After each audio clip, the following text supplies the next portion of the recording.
you want out of life? I don't know. To be happy? To be happy.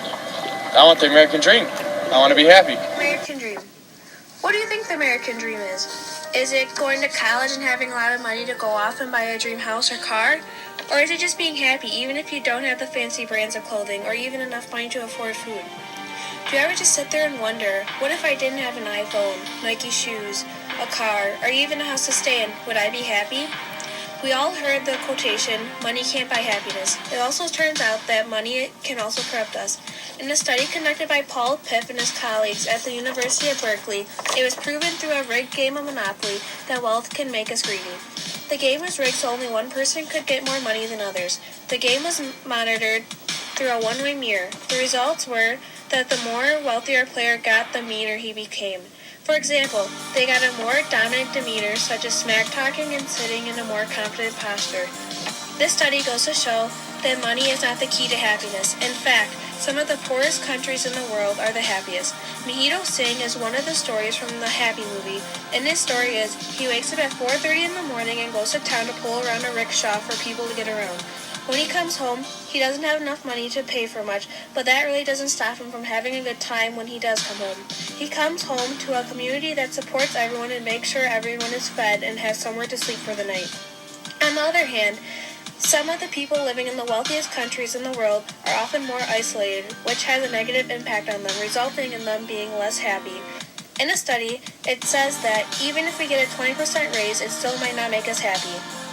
The American dream has been achieved when one is happy despite his socioeconomic status. One example of someone who did what made them happy no matter how known he was or how much money he made was Vincent van Gogh.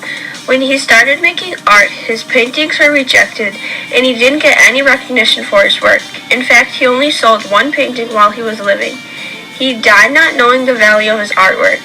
Making art was Van Gogh's way of self-expression and brought him a lot of happiness.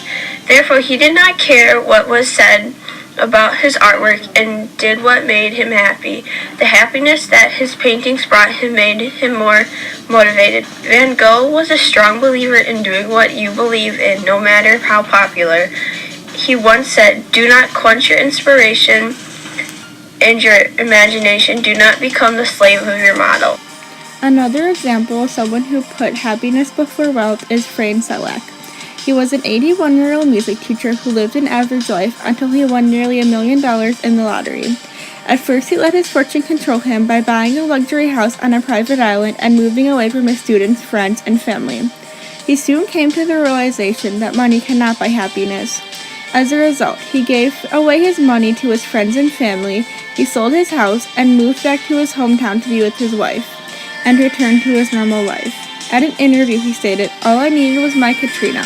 Money would not change anything." It took a change of lifestyle for him to realize that he had everything he needed right in front of him, which was his wife. All of these examples share the same characteristics, such as wealth, fame, and the realization of what true happiness was. Van Gogh could have chose to follow society's rule of what art was, but continue his own unique approach.